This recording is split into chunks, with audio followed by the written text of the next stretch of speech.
When my husband told me, "I'm moving back in with my ex-wife to take care of her. You'll understand one day," I smiled and replied, "Of course." I even packed his bags and drove him there myself. What I quietly slipped into her mailbox had him back home, empty-handed, in less than 48 hours. I'm moving back in with Cassidy to take care of her during her recovery. You'll understand one day.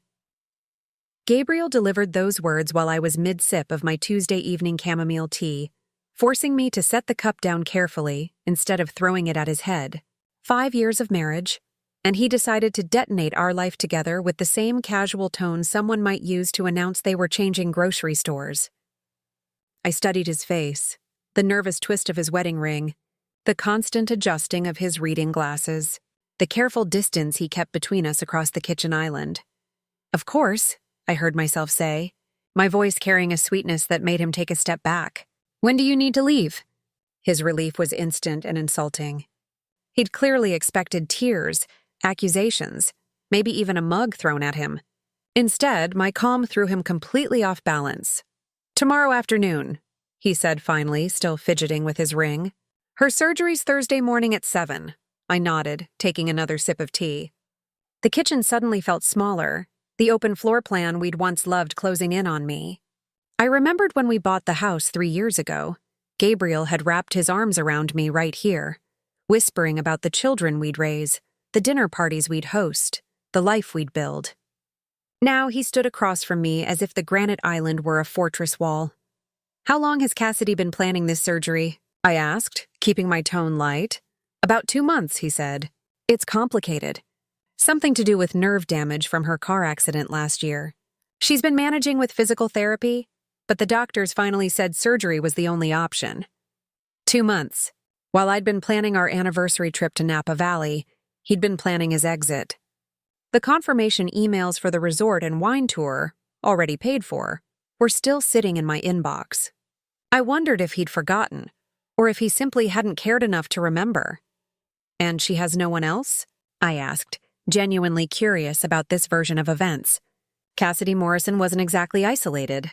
Her Facebook profile, purely for casual observation, of course, showed frequent girls' nights, family barbecues, and a very close relationship with her sister, despite what Gabriel was about to claim. Her parents moved to Florida last year, and, well, she and her sister don't speak anymore. There it was. The lie, smooth as butter. Just last week, Cassidy had posted photos from her sister's birthday dinner.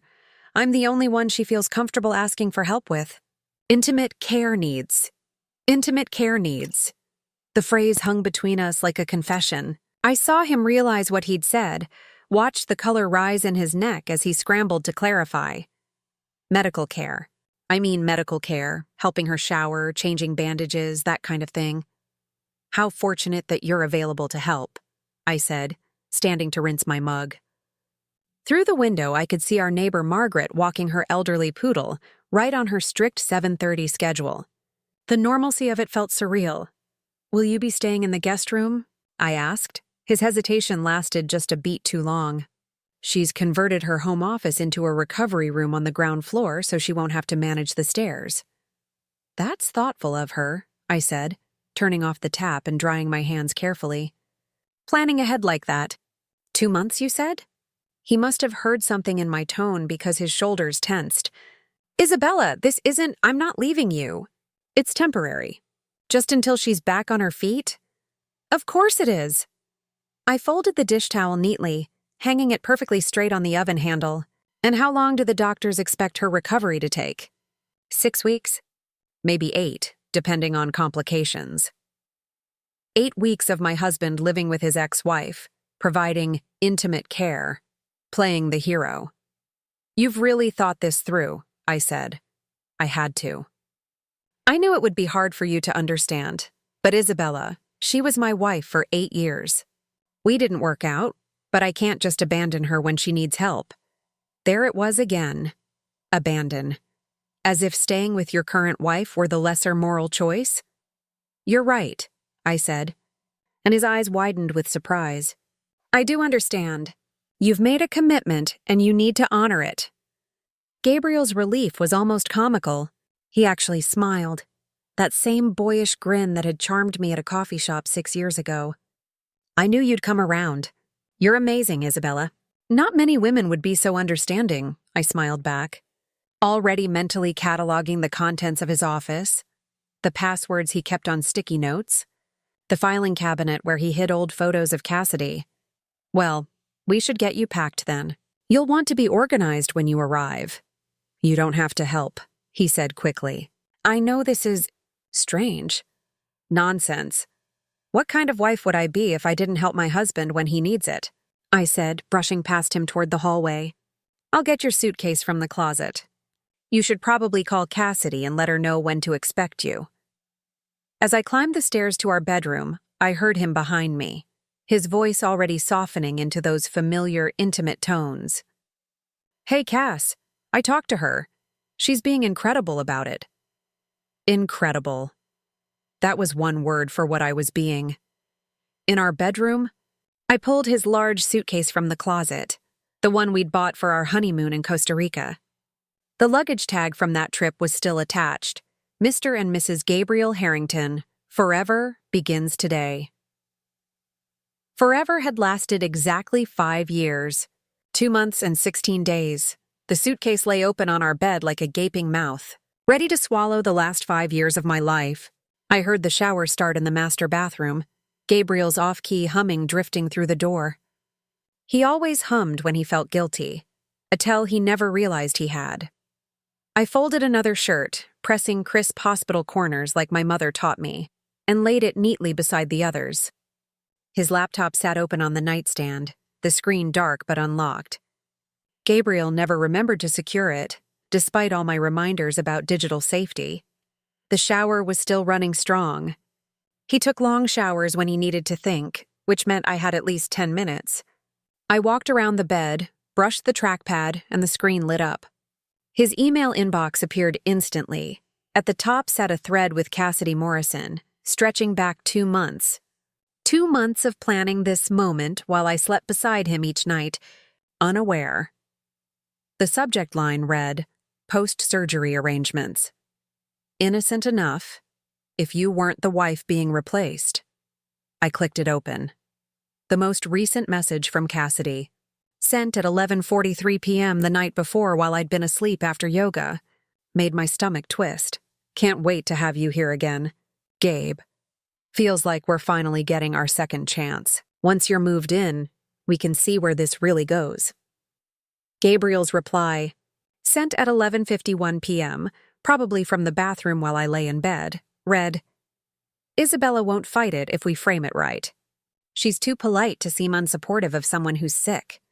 Trust me on this. Too polite. After 5 years of marriage, that was how he saw me. Not kind, not loyal, not loving. Polite. Like I was a stranger who'd hold the door open rather than let it slam in someone's face. I scrolled further back. March 15th. Cassidy had written, The doctor says I can schedule the surgery anytime after May. Should we wait until after your anniversary? Gabriel's response, No, sooner is better. Isabella always gets emotional around our anniversary. Better to do it when she's distracted with work. They'd scheduled my heartbreak around my busy season at the marketing firm. Like a dental appointment slotted between meetings, the water pressure changed in the shower. Gabriel was nearly done. I closed the email, marked it unread, and went back to folding clothes as if nothing had happened. When he emerged, towel around his waist and hair dripping, he found me organizing his medication bottles into a travel case. You don't have to do this, he said, his voice carrying relief instead of protest. Scrambled eggs or omelet? I asked, not looking up from the pills I was sorting. For breakfast, I mean. You'll need a good meal before the drive.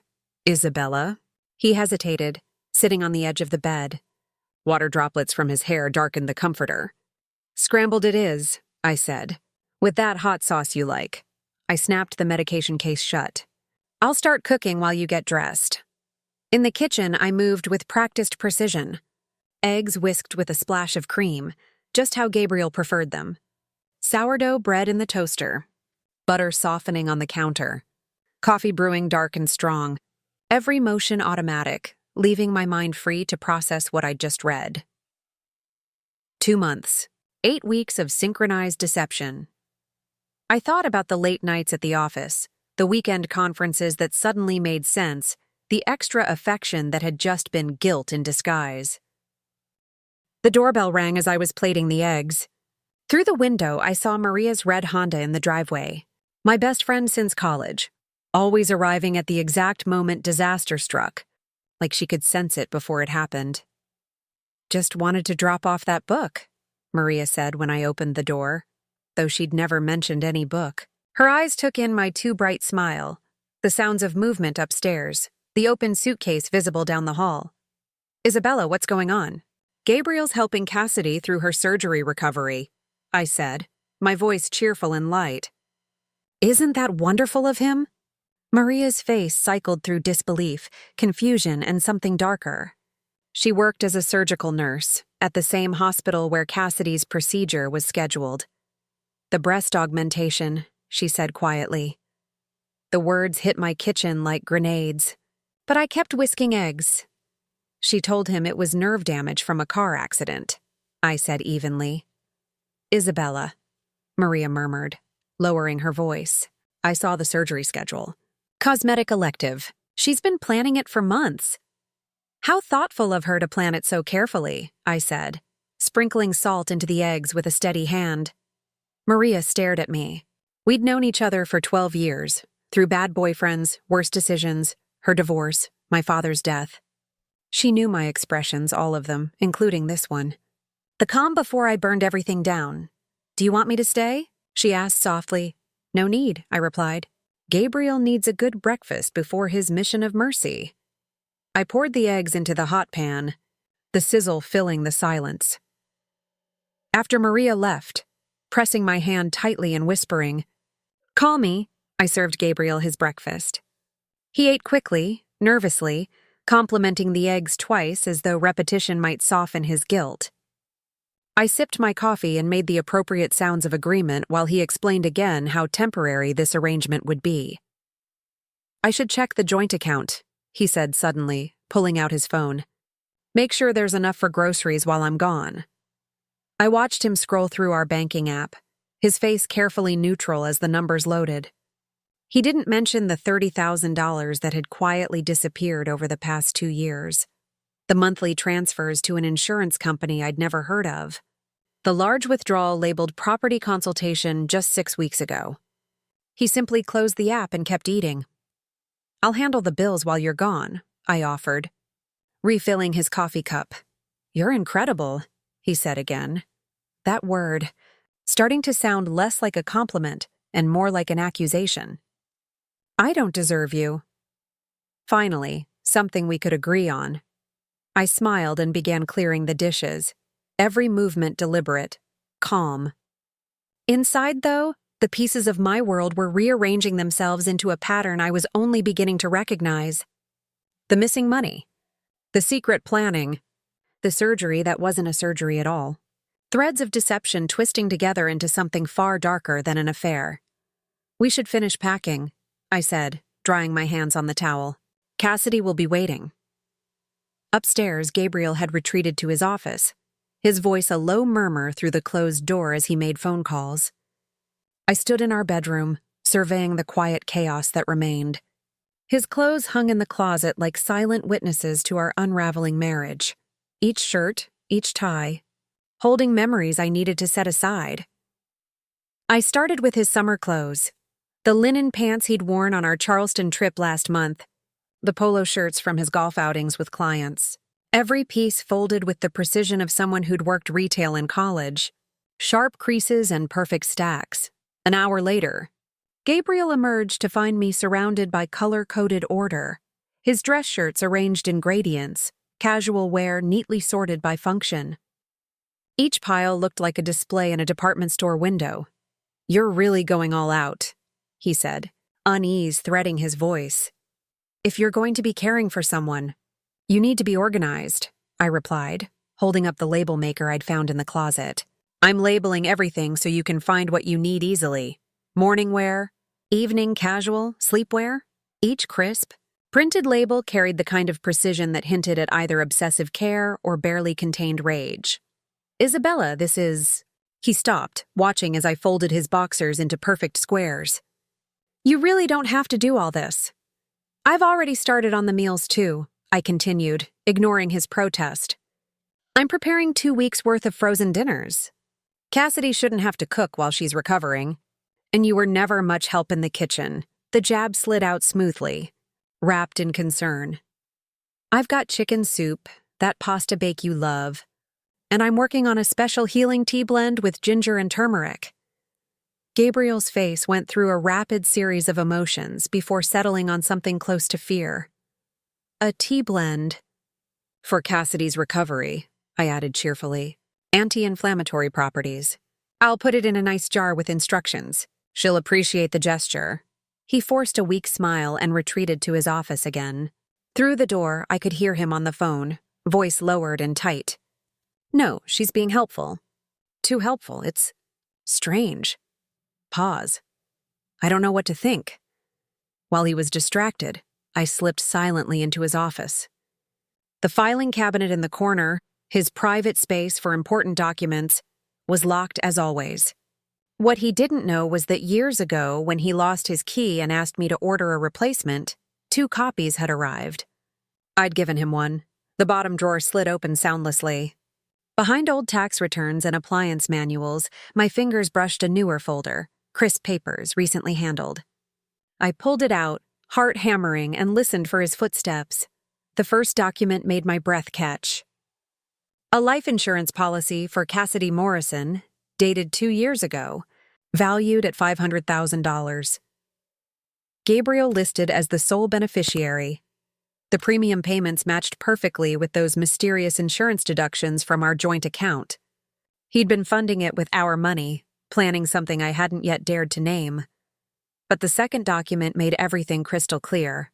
A quitclaim deed, signed 6 weeks ago, transferring partial ownership of Cassidy's townhouse to Gabriel. The same townhouse he was moving into today. The stated reason, consideration of future care and support.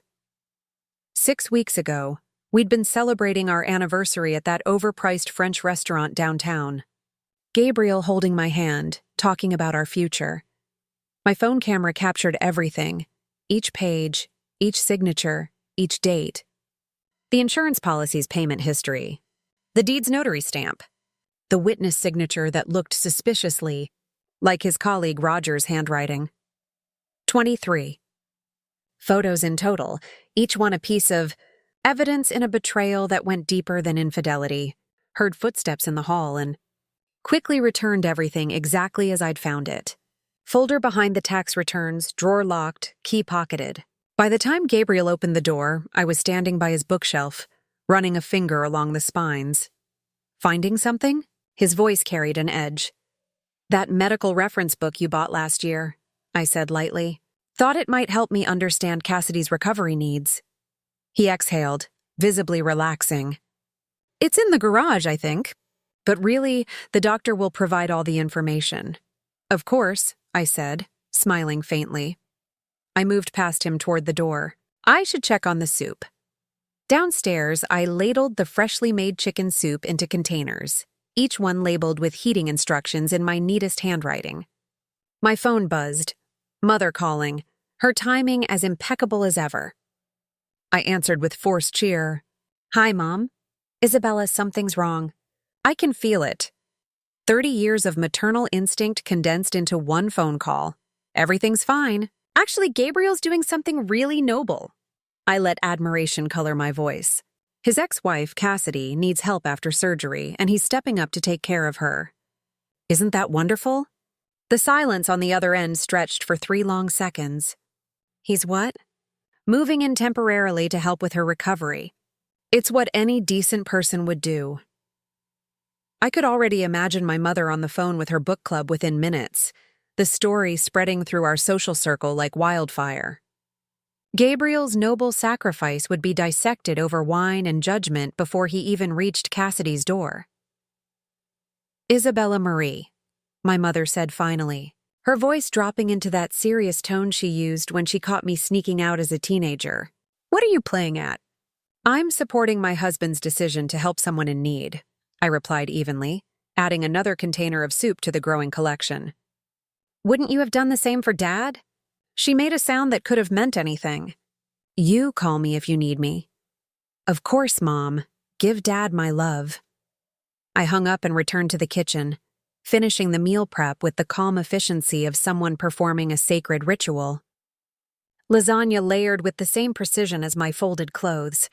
Vegetable curry portioned neatly into individual servings. Every dish Gabriel would need for 2 weeks of domestic comfort while playing house with another woman. The tea blend came last.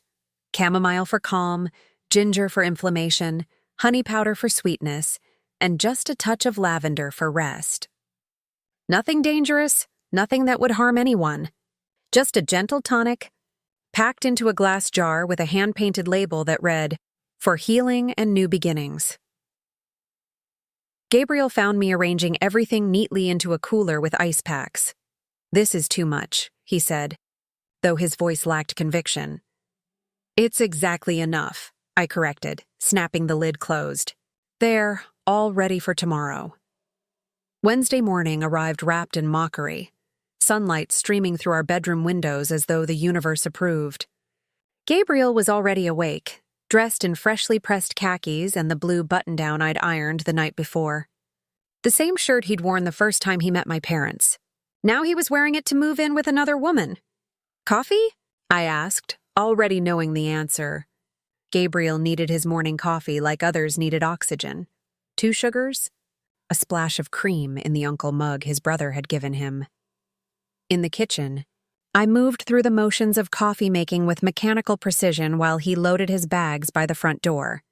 The cooler sat waiting on the counter, the glass jar of tea perched on top like a crown jewel of sacrifice. "My car's still in the shop," Gabriel said when I handed him his mug, though we both knew I'd seen it parked at his office just yesterday. "Would you mind driving me?" The lie hung between us, obvious and insulting, but I smiled. "Of course. We should probably take the cooler too. Everything's ready." During the 20-minute drive to Cassidy's townhouse, Gabriel transformed with every passing mile. His shoulders loosened, his breathing steadied, the restless tapping of his fingers stopped. By the time we reached the highway, he was actually humming again, that same guilty tune I'd heard in the shower yesterday. "This is really modern of us," he said as we passed the downtown exit. "Most people wouldn't understand this kind of arrangement." "We're not most people," I replied softly, keeping my eyes on the road while memorizing every detail of his relief. The way his mouth twitched with suppressed smiles. The constant glances at his phone, probably checking Cassidy's messages. And the wedding ring he'd shifted to his right hand, thinking I wouldn't notice. Cassidy's townhouse complex emerged like a mirage of mediocrity. Identical beige facades, manicured grass and soulless uniformity. Her unit sat at the end of Rosewood Court, a name far too elegant for what it actually was. I pulled into her driveway behind a sleek BMW that definitely hadn't appeared in the financial hardship posts she'd shared last year. Before Gabriel could unbuckle his seatbelt, the front door swung open. Cassidy stood framed in the doorway, as if she'd been watching for us. She wore champagne-colored silk pajamas, her blonde hair perfectly curled, makeup flawless, not at all what one expects from someone recovering from surgery. She looked more like she was heading to brunch at a country club. "Gabriel," she called, her voice weak with practiced fragility. I was getting worried. She glided toward us, one hand pressed dramatically to her side. Gabriel practically jumped from the car to meet her, hovering protectively near her arms like a dutiful caretaker. "Careful," he murmured, and she leaned into him just enough to complete the tableau.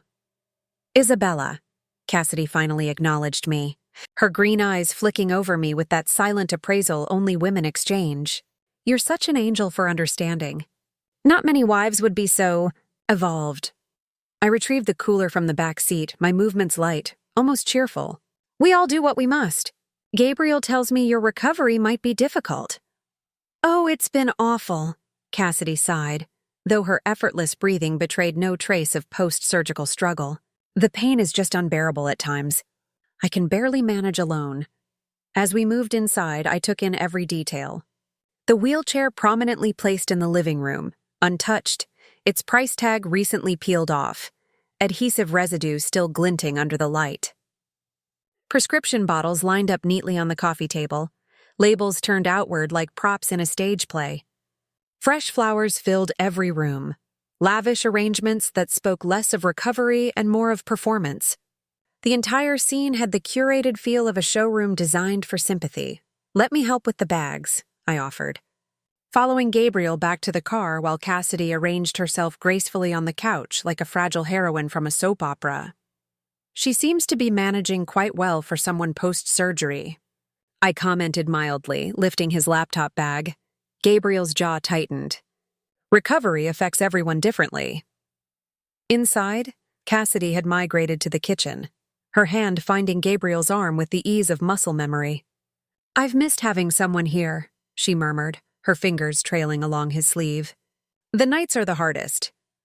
"Well, now you have help," I said brightly, setting the cooler on her granite counter. "I've prepared 2 weeks of meals, and this," I held up the glass jar, "is a special healing tea blend. Ginger, turmeric, chamomile. Very soothing." Cassidy's smile wavered at the edges. "How thoughtful. I should go," I announced after arranging Gabriel's belongings in what Cassidy called the guest room, though the freshly painted walls and brand new bedding told a different story. "I'll let you two get settled." Gabriel walked me to the door, his relief practically radiating. "I'll call you later," he said, the lie smooth on his lips. "Take all the time you need," I replied, just loud enough for Cassidy to hear. I drove 2 blocks to a small coffee shop I'd noticed earlier. The afternoon lull offered privacy, just me, my laptop, and the folder hidden in my purse. Every photo from yesterday transferred to a new anonymous email account. Backed up to the cloud, evidence multiplied and secured. From my bag, I pulled out the manila envelope I'd bought that morning and began assembling its contents. Printed copies of everything. The life insurance policy with premium payments highlighted. The property deed marked with a sticky note that read, "Interesting timing. Property transfer 6 weeks before elective surgery." Screenshots of their emails, including Gabriel's cutting remark about my performative politeness, highlighted in yellow. But the pièce de résistance came from Cassidy's own Instagram. Photos from a wine tasting in Napa, posted 3 days before her so-called emergency surgery. Her radiant smile, the glass of Cabernet in hand, not exactly the portrait of a woman preparing for major medical intervention. I printed those too, adding another note. "Remarkable recovery from that wine tasting." The final touch was a handwritten letter on cream stationery. My penmanship carefully altered, anonymous, composed and lethal in its precision. "Cassidy, you should know Gabriel took out a $500,000 life insurance policy on you 2 years ago, paid from marital assets. Combined with the property transfer, this creates an interesting financial picture. Perhaps ask yourself why a healthy woman needs a caretaker who profits from her death. Consult your attorney about property transfers made under medical duress. Coercion voids contracts. Best wishes for your recovery. A concerned observer."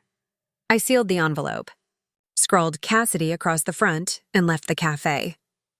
The 15-minute walk back to her neighborhood was quiet, the light softening into early evening. Dog walkers and joggers passed by, perfect cover as I strolled casually down Rosewood Court. Cassidy's mailbox stood at the end of her neatly trimmed driveway, black metal, red flag raised like an invitation. I slipped the envelope inside, feeling the satisfying weight settle among the day's mail, and continued walking, just another neighbor enjoying the autumn air. The drive home felt almost euphoric. Every traffic light turned green in effortless alignment with my pace. When I stepped into the empty house, silence greeted me like an old friend. No sound from Gabriel's study, no keyboard tapping, no throat clearing meant to summon my attention. Just calm, uninterrupted quiet. I poured myself a glass of Malbec, the bottle Gabriel had been saving for a special occasion, and stood in the kitchen, surveying the space he'd always criticized. Too cluttered, he'd say. Too many gadgets we never use. But tonight, it looked perfect. Every appliance in its place, every spice jar aligned, every counter spotless. My kitchen.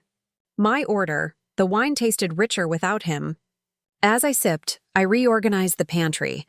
His protein bars banished to the top shelf, my herbal teas displayed front and center. His sugary cereals shoved to the back, my granola taking pride of place. Small acts of reclamation that felt quietly revolutionary. My phone rested on the counter, face up, volume high. Cassidy always checked her mail first thing in the morning. She'd even posted about it once, calling it her pre-coffee ritual. Based on her timestamps, 7:30 a.m. was her moment of truth. In about 13 hours, she'd open her mailbox and find my message waiting. The thought made me smile into my wine. That night, I slept in the center of our king-sized bed, spread out like a starfish, claiming every inch of space he once occupied. No snoring, no restless shifting, no 5 a.m. alarm for the workout routine he'd abandoned weeks ago. The sheets smelled faintly of lavender and detergent, his cologne already fading like a ghost surrendering its haunt. Thursday morning arrived with sunlight and birdsong, the kind of peaceful dawn that feels like the world rewarding you for surviving the storm. 30 a.m. I stretched lazily, taking my time with morning yoga in the living room, the same space where Gabriel used to complain about my mat being in the way. The warrior pose felt particularly fitting today as I held it, breathing deeply, grounding myself for whatever was coming. Breakfast was simple. Greek yogurt with honey and walnuts, green tea, and my favorite mug. The delicate one with painted roses, Gabriel always said, looked like something from a grandmother's estate sale. I checked my work emails, replied to a client about a marketing proposal, and scheduled a meeting for next week. Normal tasks, yet they felt oddly surreal, knowing what was likely unfolding 2 miles away in Cassidy's mailbox. 30 came and went. My phone stayed silent. 7:45. 8 wah. Either Cassidy was sleeping in, breaking her routine, or she was processing what she'd just found. I imagined her standing in her driveway, envelope in hand, reading and rereading the note.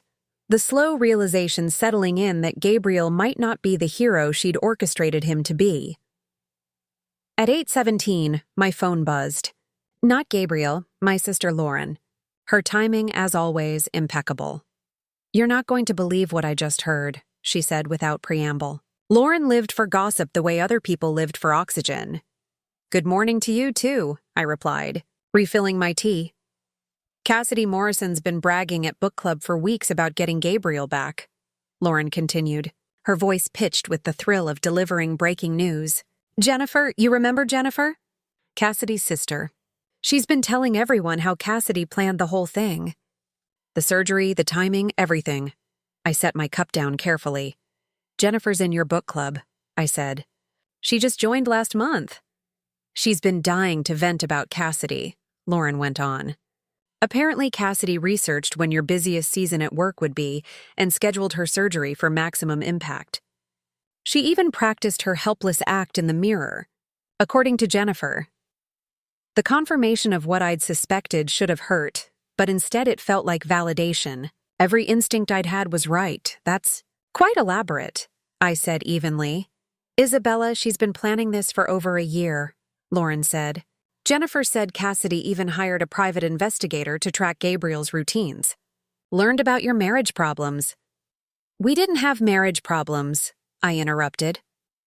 Lauren paused. "You didn't?" "Not until yesterday." Silence stretched between us before Lauren spoke again, her tone gentler. "What are you going to do?" "I'm going to finish my tea and work on the Henderson account," I replied. "Speaking of which, I have a video call with my attorney in 20 minutes. "Your attorney?" "Isabella, you didn't waste any time. Why would I?" Gabriel made his choice. "I'm simply responding accordingly." After Lauren hung up, I prepared for my video consultation with Catherine Brennan, the attorney Maria had recommended during her own divorce last year. Catherine's face appeared on my laptop at exactly 9 tag. Professional, composed, but warm. "Isabella, I've reviewed the documents you sent. This is quite a collection. I'd emailed her everything the night before. The insurance policy, property deed, bank statements showing the missing $30,000, and screenshots of Gabriel's and Cassidy's email exchanges.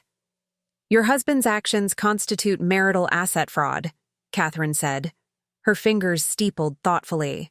Using joint funds for the insurance policy, the property consultation, hiding assets, all of it gives you significant leverage. The property transfer alone raises questions about undue influence and financial manipulation. What does that mean practically? I asked, jotting notes on a legal pad. It means Gabriel violated his fiduciary duty as your spouse. Courts take a dim view of partners who dissipate marital assets, especially when deceit is involved. You're entitled to a full accounting and likely a larger share of what remains as compensation. And if he claims it's temporary? That he's coming back? Catherine's smile was razor sharp. Abandonment is abandonment, regardless of intent. She was explaining the specifics of asset division when my phone rang at exactly 11:47 a.m. Gabriel's name flashed on the screen, and though my pulse quickened, I kept my expression neutral. I need to take this, I told Catherine. It's him.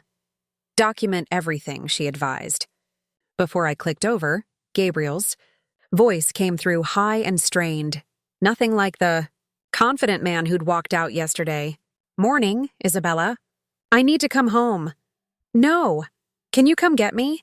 I rose from my desk, moving toward the window where sunlight striped the floor through the blinds.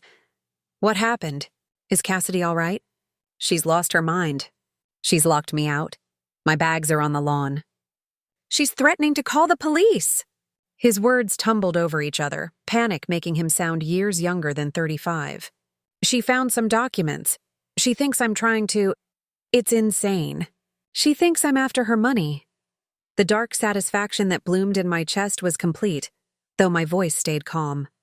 The police. Gabriel, what kind of documents would make her think that? I don't know, he said, the edge of hysteria in his tone something I'd never heard before. Something about insurance and property. She's paranoid. The pain meds must be affecting her judgment. I grabbed my car keys, already moving toward the door. I'm on my way. Try to stay calm. Please hurry. The neighbors are staring. The drive to Cassidy's took 18 minutes, though I could have done it in 12. Every red light gave me time to compose the right face, concern mixed with confusion. By the time I turned onto Rosewood Court, I'd perfected the look of the supportive wife rushing to rescue her troubled husband. The sight that greeted me was even better than I'd imagined. Gabriel sat on his suitcases at the edge of Cassidy's driveway, shoulders slumped, looking like lost luggage no one wanted to claim. His once crisp shirt from yesterday was wrinkled beyond saving. His hair was tousled, as if he'd been running his hands through it over and over. Two neighbors lingered in their driveways, pretending to check their mail while blatantly watching the scene unfold. Through Cassidy's front window I could see her pacing, phone pressed to her ear, gesturing wildly with her free hand. Even from the car, her agitation was unmistakable. The silk pajamas from yesterday had been replaced with regular clothes. The invalid act apparently abandoned in her fury. I parked and approached Gabriel with measured calm, aware of the audience. "Oh, Gabriel," I said, loud enough for the neighbors to hear. "What on earth happened?" He stood quickly, nearly tripping over his own bags. "She just went crazy. One minute she was fine, the next she was screaming about fraud and throwing my stuff outside." His eyes darted toward the window, where Cassidy had stopped pacing to glare at us. "We need to leave. Now." I picked up one of his bags, noting how he flinched when Cassidy's front door opened slightly, then slammed shut again. "Of course," I said evenly. "Let's get your things in the car." We loaded his belongings quickly. The same bags I'd helped him pack so neatly now tossed haphazardly into my trunk. Gabriel kept glancing back at the house as if expecting Cassidy to burst out at any moment. His hands shook as he shut the trunk. "She was fine last night," he said as we pulled away, Cassidy's townhouse shrinking in the rearview mirror. We had dinner, watched a movie. Everything was normal. Then this morning, she got the mail and just exploded. I merged onto the main road, keeping my voice soft. The mail, I repeated. She found something in her mailbox, documents about insurance policies and property transfers. She accused me of trying to steal from her, of planning to hurt her for money. His voice cracked on the last words. Isabella, I would never. You know that? Of course not, I soothed, signaling to turn. It sounds like the pain medication is making her paranoid. Some people have terrible reactions to those drugs. She's probably not thinking clearly. Gabriel latched onto that theory like a lifeline. That must be it, the medications. She was taking so many pills yesterday. He rubbed his face with both hands, but she called me a con artist. Said I was after her money. Where would she even get that idea? Who knows what goes through someone's mind when they're not well? I said, keeping my tone steady as we drove through our neighborhood. Maybe she'll calm down once the meds wear off. She won't answer my calls, he muttered. I tried explaining, but she just kept screaming about lawyers and fraud charges. He slumped in the passenger seat, smaller than I'd ever seen him. This was supposed to be about helping her recover. How did it turn into this? When I pulled into our driveway, the sight of the house seemed to startle him, as if he'd forgotten it was still technically his home. We sat for a moment, the engine ticking as it cooled. Maybe she just needs time, I offered. Surgery can be traumatic. People aren't themselves afterward. Gabriel nodded quickly, clinging to any reasonable excuse that didn't involve self-reflection. You're right. She just needs time. Once she's thinking clearly, she'll realize this is all a misunderstanding. As we unloaded his bags, Mrs. Patterson appeared with her elderly Cocker Spaniel. Butterscotch, her timing, as always, impeccable. She'd lived on our street for 30 years and possessed an intelligence network that could rival the CIA. Isabella. Gabriel, she called, her voice carrying that familiar mix of surprise and anticipation. I heard there was quite the commotion at the Morrison place this morning. Gabriel stiffened, but I touched his arm lightly. Mrs. Patterson, how are you? How's Butterscotch? Oh, we're fine, dear, she said, eyes gleaming. Though I must say, the police scanner was very active this morning. Something about a domestic dispute on Rosewood Court. Her voice dropped conspiratorially. The whole neighborhood heard the shouting. Something about fraud and theft. That poor woman was beside herself. Gabriel's face flushed crimson. It was a misunderstanding. Of course, Mrs. Patterson agreed sweetly, though her expression said otherwise. Still, accusations of fraud are quite serious. The police seemed very interested. We should get inside, I said smoothly, gesturing toward the scattered luggage. It's been a long morning. Of course, dear, she replied, tugging Butterscotch's leash. You two take care now. Her parting glance at Gabriel made it clear she'd already rendered her verdict in the court of neighborhood opinion. Gabriel trudged behind me into the house, dragging his suitcase like it weighed 1,000 pounds. He went straight to the bedroom, habit leading him upstairs, while I stayed in the kitchen, silently counting down the minutes until realization hit. 3 minutes. That's how long it took before I heard his footsteps again, heavier this time, almost stumbling. He appeared in the doorway, face pale. My clothes aren't in the closet. They're in the guest room, I said, pulling a folder from my laptop bag. We need to talk. His eyes locked on the folder, the thick manila envelope that contained his future. Isabella.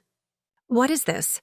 Sit down, I instructed, gesturing toward the kitchen table where we'd shared 5 years of meals, laughter, and lies. He sat slowly, as if his bones had turned fragile. I opened the folder and spread the contents across the table with deliberate care. The divorce papers, crisp and blue-backed. The forensic accounting report Catherine's team had compiled. 23 pages of every financial misstep. The bank statements with highlighted withdrawals. The insurance policy documentation. The property deed transfer. A complete catalog of betrayal laid out in black and white. Gabriel's face shifted as he absorbed what was in front of him. First confusion, his brow furrowing as he tried to make sense of the pages. Then shock, his mouth parting as recognition dawned on the insurance documents. Anger followed, jaw tightening as he caught sight of the bank statements. And finally, when the full scope of his exposure settled in, His expression collapsed into something small and pleading. "Where did you get these?" he asked, voice barely above a whisper. "From your filing cabinet," I replied evenly. "The one you thought I didn't have a key to." I sat across from him, calm and collected, the same way I'd been since Tuesday night. "The divorce papers are new, of course. My attorney drew them up this morning." "Your attorney?" His head snapped up. "You've already seen a lawyer? You moved in with another woman, Gabriel. What did you expect me to do? Wait quietly for your return?" His hands trembled as he lifted the forensic accounting report. "This says I diverted $30,000. $32,467, I corrected. Over 2 years. Insurance premiums for a policy on Cassidy. Property consultation fees that just happened to align with her deed transfer. A dozen other expenses that had nothing to do with our marriage but everything to do with your plans with her." "The house," he said suddenly, looking around the kitchen like he was seeing it for the first time. "This is our house." "No, Gabriel. This is my house, purchased before our marriage, with my inheritance from my grandmother. You never contributed to the mortgage. That came from my personal account, not our joint finances. You're a tenant here now, and you have 30 days to find somewhere else to live." The color drained from his face. "You can't do this." "I can," I said simply. "And I am. The joint accounts have been frozen pending asset division. Given the forensic audit, my attorney believes the court will take a particular interest in your financial misconduct. Marital asset fraud, she called it." Gabriel shot to his feet, the chair scraping harshly against the floor. "You planned this. You knew about Cassidy's surgery, about everything." "I knew what you showed me," I replied calmly. "Your laptop was open. Your emails were right there. You left your filing cabinet unlocked. You made it very easy to see exactly what you and Cassidy were planning." "The documents," he breathed, realization hitting like a blow. "The ones Cassidy found in her mailbox. That was you." I tilted my head slightly. "I simply ensured everyone had the information they needed to make informed decisions." "Isn't that what you always said? Making mature, informed choices?" "You destroyed everything," he said, voice breaking. "You turned Cassidy against me." "I didn't turn anyone against you. I just made sure she knew about the life insurance policy you took out on her, the one worth $500,000, with you as the sole beneficiary. Any reasonable person would find that unsettling, don't you think? Especially alongside a property transfer." Gabriel's phone buzzed on the table. He grabbed it, and I watched his face pale further as he read the screen. Then he turned it toward me. Cassidy's Facebook post was already spreading. "Warning to all women," and it began, written in all caps. "Gabriel Harrington is a fraud who tried to con me out of my house and took out life insurance on me without my knowledge. He used his wife's money to pay for it while planning to leave her. Receipts attached." Below were photos of every document I'd slipped into her mailbox. The insurance policy, the property deed, screenshots of their emails. The comments were flooding in, mutual friends reacting with disbelief, anger, disgust. "My reputation," Gabriel whispered. "My career. Everyone will see this." "Yes," I said softly. "They will." His phone rang again, his brother's name flashing, then his mother's. Then a colleague's. The avalanche had begun. "You did this," he said finally, though the words lacked conviction. "You orchestrated everything, the packing, the drive, the documents. You knew exactly how it would play out." "I knew Cassidy deserved to know the truth," I replied, "and that you deserved to face the consequences of your choices. And most of all, I knew I deserved better than a husband planning his exit for 2 years while sleeping beside me every night." Gabriel slumped back into his chair, phone buzzing relentlessly with messages and missed calls. The carefully crafted life he'd built, his reputation, his plans, his lies, was unraveling in real time, publicly and irreversibly. "The guest room has clean sheets," I said, collecting the documents back into their folder. "Your belongings are in the closet. You have 30 days, Gabriel. I suggest you start looking for an apartment tomorrow." I stood to leave, but his voice caught me at the doorway. "How long have you known?" Known what? That you were leaving? Since Tuesday night. That I was a liar? Maybe I always knew, I said quietly. I just chose to believe in something better. I never meant for it to happen like this, he said to my back. No, I agreed without turning around. You meant for it to happen with me never finding out. With you living in Cassidy's house on my dime, having everything while I was left with nothing but confusion. This version, where you're exposed for who you really are, you're right. You never meant for that. Then I walked upstairs to my bedroom, mine alone now, and closed the door on the sound of Gabriel's muffled voice as he answered his brother's call.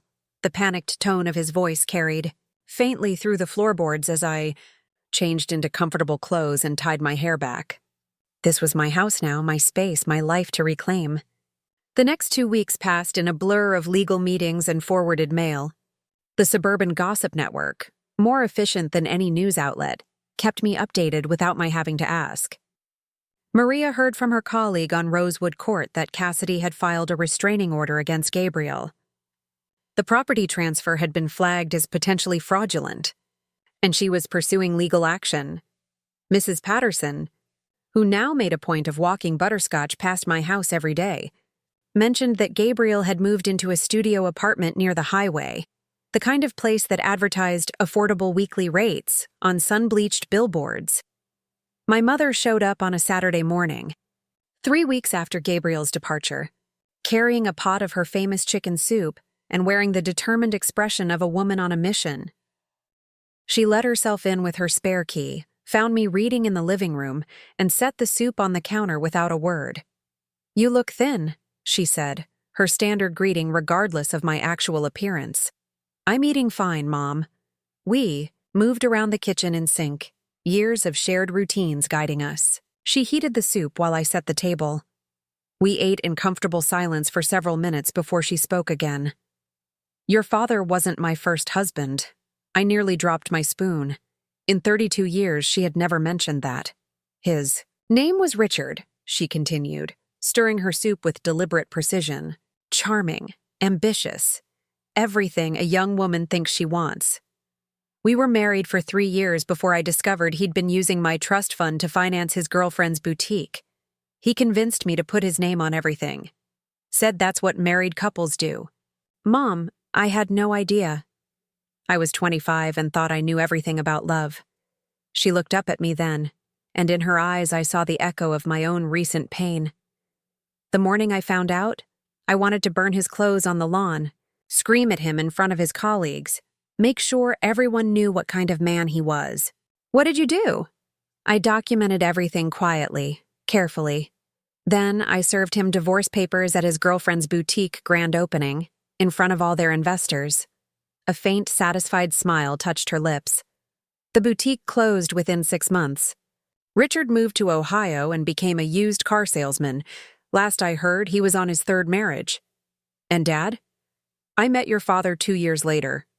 By then, I knew the difference between charm and character." She reached across the table and squeezed my hand. "The best revenge is living well while they live with their choices. Isabella, you're already doing that." The validation I hadn't realized I needed washed over me. My mother, the woman who taught me how to fold fitted sheets and never leave the house without lipstick, understood exactly what I'd done and why. Later that afternoon, my phone buzzed with a text from Jennifer, Cassidy's sister from Lauren's book club. "Cassidy wants to tell you something. Can I give her your number?" I hesitated before replying. "She can email me." That evening, a message arrived from a new address, no subject line. "Isabella, I won't insult you with apologies or excuses. We both know what I did and what I intended to do, but you saved me from something dangerous. The insurance policy, the property transfer. My lawyer says it could have been catastrophic if I'd let him stay. I've posted everything online, not for drama, but to warn others. Gabriel Harrington is a predator in a pleasant mask. Thank you for removing that mask. I'm moving to Colorado next month. Fresh start." Cassidy, I read it twice before deleting it. No response was needed. Cassidy and I weren't going to be friends, just two women bound by a mutual lesson in the difference between what men say and what they do. As autumn arrived, my life settled into new rhythms. Gabriel's 30 days came and went, his final belongings collected while I was deliberately at work. He left his key on the kitchen counter with no note, just the silent admission that this chapter was closed. 6 months after that Tuesday night revelation, I hosted my first dinner party in the house that was now wholly mine. Maria brought her new boyfriend, a pediatrician who laughed at her jokes and looked at her like she was the best thing that had ever happened to him. Lauren came with her husband and an expensive bottle of wine, a subtle celebration of my freedom. Even Mrs. Patterson was invited, regaling everyone with neighborhood gossip while pretending she hadn't been my unofficial intelligence network during the dark days. The house felt different, lighter. I'd repainted the walls in colors Gabriel once called too bold, hung artwork he'd dismissed as too modern, and turned his old office into a reading room lined with floor-to-ceiling bookshelves. Every corner reflected me, my taste, my choices, my life. "A toast," Maria announced, raising her glass once we'd gathered in the living room. "To Isabella, who showed us all that sometimes the best response to betrayal isn't revenge, it's revelation."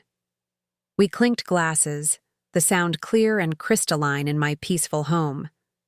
Through the window, the city lights stretched across the horizon, each one a story, a life, a choice.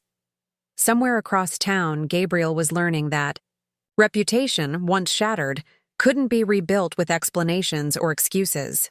His LinkedIn profile had gone dark after too many people shared Cassidy's post.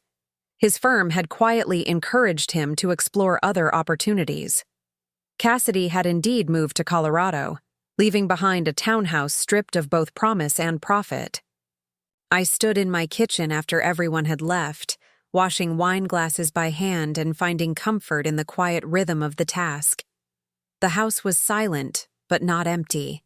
It was filled with the lingering warmth of laughter, the hum of real friendship, and the quiet satisfaction of having chosen truth over the illusion of comfort. The manila envelope that had marked the beginning of Gabriel's downfall was long gone, yet its impact endured. Not as bitterness or resentment, but as the clean, sharp clarity of a life reclaimed. I'd learned that sometimes the most powerful form of retribution isn't rage or revenge, it's simply making sure the truth is seen. This story of deliberate, precise justice kept you captivated until the very end. If you felt every twist, hit that like button right now. My favorite moment? When Isabella slipped that manila envelope into Cassidy's mailbox, fully aware of the storm that would unfold within 48 hours. What was yours? Tell us in the comments below, and don't forget to subscribe and tap the notification bell so you never miss another story like this. And that wraps up today's story. Now we want to hear from you. Where are you watching from? Drop your city or country in the comments, and let's see how far these stories reach. If this story moved you or gave you chills, give it a like, share, and subscribe for more powerful stories. One last thing, rate the story from 1 to 10 in the comments. Your feedback helps us bring you even better ones next time. Thanks for watching. We appreciate you being part of this storytelling journey.